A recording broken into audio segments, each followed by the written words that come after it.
Hey family, welcome back. MarshaunO here, your favorite life relationship strategist, and I help Christian women that are married or in long-term relationships stop feeling disconnected and unloved and shift them to feeling heard, understood, and appreciated.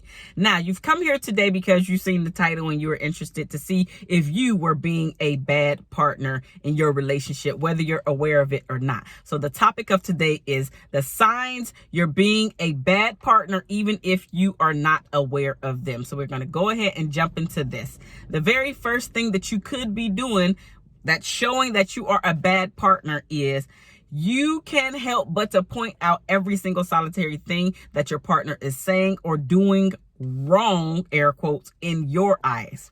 Even if it is true that he or she is constantly doing things wrong, you do not have to point out every single solitary thing, because everything that you think up here does not need to come out here. Toddlers do that. Young children do that.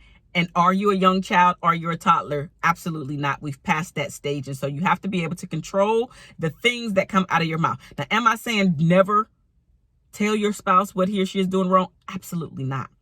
But if you find yourself being in the category where you feel like you always have to get this stuff off of your chest, no matter what, in every instance, in every situation, you are leaving a bad taste in your partner's mouth about you. And you are distancing you guys from one another. You're not bringing each other close together. You're splitting each other up. The distance is between you guys. So stop doing that if that is something that you're doing. It doesn't matter if you're right.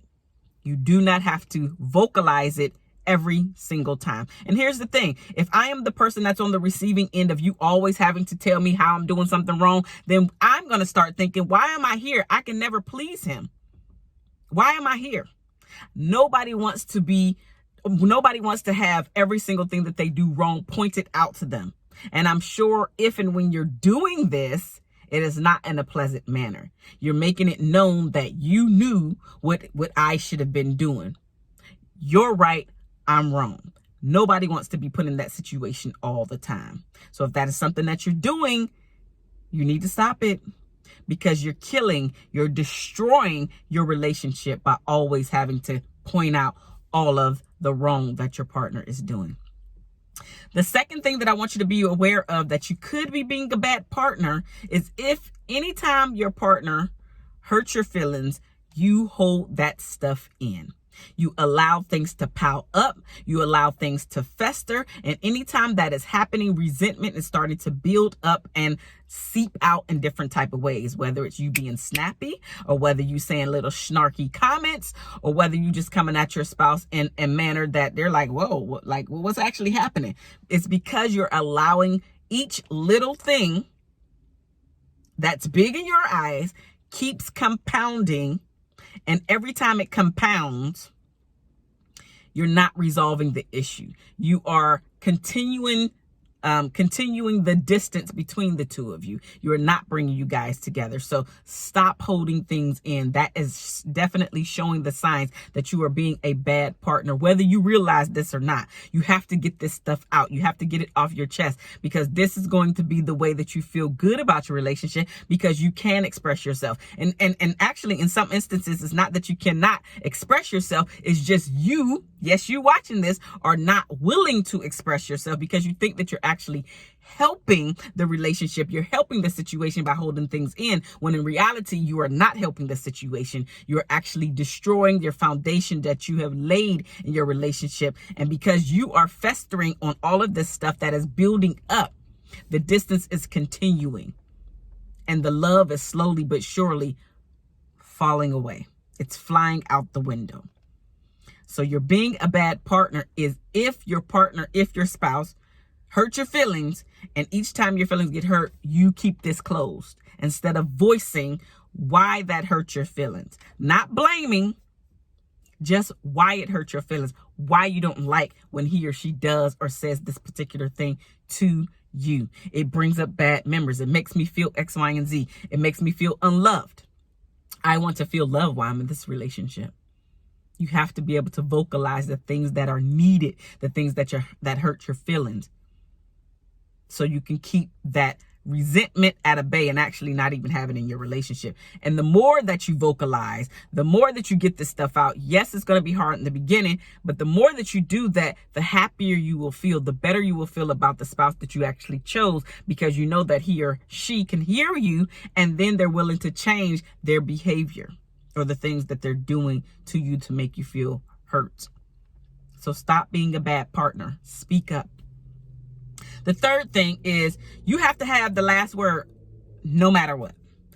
Every single time you guys get into an argument or you're just having a conversation, you always have to have the last word. Nobody is always going to be right. And it's very unattractive, and it shows your emotional immaturity whenever you always have to have the last word. You do not have to have the last word in order to appear right. And the person who does not have to have the last word actually is the more mature party in the relationship. So if you're the person who always have to have the last word, you always have to be right, it is not sexy, it is not attractive, and you are not drawing me towards you. You're actually repelling me. And I'm sure your partner feels the exact same way. So if you have to have the last word, stop it. Grow up. Stop it. The fourth thing that I want you to pay attention to is you have threatened to break up more than one time, on more than one occasion, when your feelings got hurt, when things were not going your way, when you felt like the fight or flight sensation was coming. You just threw that out there. Whether you meant it or not, doesn't matter. Your first sign of getting out of this tough situation is to run away. And so I'm going to run away by bringing up, you know what? I don't like this. I'm just going to leave, or we breaking up, or whatever the verbiage is. Not attractive, not sexy. Again, grow up. Grow up. These are the things that you're doing that are killing your relationship. You're killing your chances of going the distance because you're acting like a toddler. Yeah. Stop threatening breaking up, because two things are going to happen. One is you're going to break down the security within your relationship. And then number two, if it's just something that you say all the time and there's no action behind it, your spouse is not going to believe you anyway. So stop doing it. It's not attractive. Again, if it's something that you mean it, say it, take action behind it. If you're just saying it because you're trying to get away from this tough talk, this tough situation in the moment, you are killing the security in your relationship, and you are going to regret it later on if you continue to go down this path. That closeness that you so crave, gone. That security that you so crave, gone. Nothing but distance and crickets will be in your relationship. The fifth and final thing that you could be doing, destroying your relationship and you being a bad partner, not even realizing it, is you are always on this mobile device when you guys are together. You're not being intentional about the time that you guys are spending together. Now, is this every single solitary waking moment? Absolutely not. However, if when your spouse or partner comes home and you, instead of you greeting him or her, you're constantly on your phone, at some point that gets old. At some point, your spouse or partner is like, okay, if he or she doesn't even recognize that I'm in the room, why in the hell am I coming here in this room? If everybody or everything, because it's not always a person that the things that we're doing on our phone. We might be watching a video. We could be watching a movie. We could be chatting with somebody. We could just be reading something, whatever it is. If that stuff or that person is more important than the real person in front of you, that's an issue. If your virtual world is more important than your partner or your spouse, for you to take a few minutes out of your day to greet him or her, or to actually have a conversation to deepen your relationship, then you guys are in real trouble. Your relationship is in real trouble. Many of us have an issue with our mobile devices or our computers or even our televisions. I get it. But at some point, we have to take responsibility and start being very intentional about the ways that we are showing up in our relationship. So these are the 5 ways that you could be being a bad partner, not even realizing it. But I've pointed them out to you today. So if this is something that you are doing more than one of these things, I pointed out 5. If you're doing more than one of these things, and even one, you need to tighten up in this area in order to feel that closeness that you crave. Now, I want to invite you all who have not heard about this as of yet. So I created a free relationship resource guide for the times that you need to just talk to someone or you just don't know what to do. What's the next step?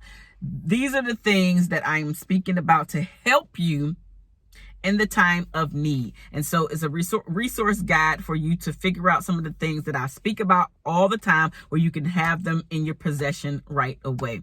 That link is down in the description box below, but go and check it out. It's free. It's a free relationship resource guide. And I'm going to continuously add stuff to that guide as the time goes on. But right now it has 10 resources in it right now, and I'm going to continuously add to it. But go and download those resources so you can have this in your toolbox, your relationship toolbox, so you can continuously have a great relationship. And then implement the things that you're learning. Don't just read through and it's like, oh, that's a good list. Implement the things into your relationship that you know that you can just take hold of today and do, because it's going to make all the difference.